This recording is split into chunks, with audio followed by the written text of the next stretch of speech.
Hello, আসসালামু আলাইকুম viewers, সবাই কেমন আছেন? সবাই নিশ্চয়ই অনেক ভালো আছেন। ডিআরএম ইলেকট্রনিক্সের পক্ষ থেকে সবাইকে অনেক অনেক শুভেচ্ছা। ভিউয়ার্স, স্যামসাং টেলিভিশনগুলিতে কিন্তু আপনারা আপনাদের ফোনের যে স্ক্রিনটা আছে খুব ইজিলি কিন্তু ক্যাস্ট করে ফেলতে পারেন, যেটাকে মিরা ক্যাস্ট বলে, স্ক্রিন শেয়ার বলে বিভিন্ন নামে। অনেকেই আমরা স্যামসাং এর এই ফিচার্স সম্পর্কে আমাদের কোনো আইডিয়া নেই, বা আমাদের থাকলেও আমরা আসলে খুঁজে পাই না এটা কোথা থেকে কানেক্ট করতে হয় বা কিভাবে। তো আজকেই আমি এই ভিডিওটা ক্রিয়েট করলাম এই কারণে যে আমি আপনাদেরকে জাস্ট একটু দেখিয়ে দিই। তো অ্যাট ফার্স্ট আমাদেরকে যেটা করতে হবে সেটা হচ্ছে আমাদেরকে চলে যেতে হবে হোম পেজে। তো থাকলাম আমি ফার্স্টে, আমি আবার ফার্স্ট হোম পেজ থেকে চলে যাই। এটা হোম পেজ স্যামসাং টেলিভিশনের। দেন এখানে কানেক্টেড ডিভাইস আছে, এখানে স্মার্ট থিংস আছে। স্মার্ট থিংসটা সিলেক্ট করতে হবে।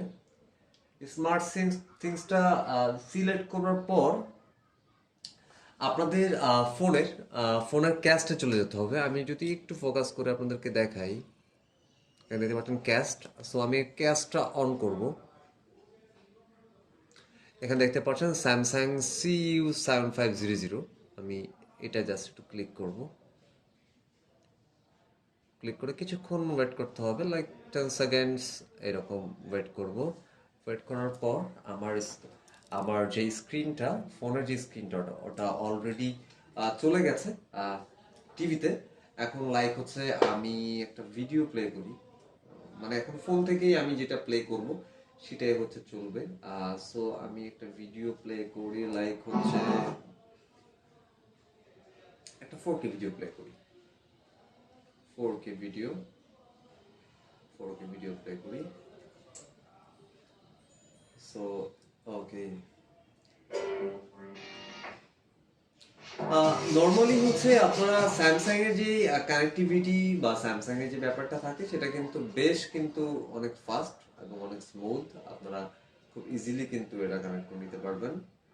এই যে আমি স্ক্রিনটা আমি ঘুরিয়ে দিলাম, এবার আমি এখান থেকে রেজুলেশনটা সিলেক্ট করে দিব। আমি এখানে 480 আছে, আমি হাই পিকচার কোয়ালিটি করে দিলাম। বেশ, আপনার ইন্টারনেট কানেকশন ভালো থাকলে ফোন থেকে যদি স্মুথ ভিডিও চলে তাহলে কিন্তু টিভিতেও ভালো ভিডিও চলবে। তো আশা করছি এইভাবে আপনারা আপনাদের স্যামসাং স্মার্ট টিভিতে হচ্ছে আপনারা স্ক্রিন শেয়ার করে নিতে পারবেন। ভিডিওটা ভালো লাগলে অবশ্যই শেয়ার করবেন বন্ধুদের সাথে। সো আজকে এই পর্যন্তই। আসসালামু আলাইকুম।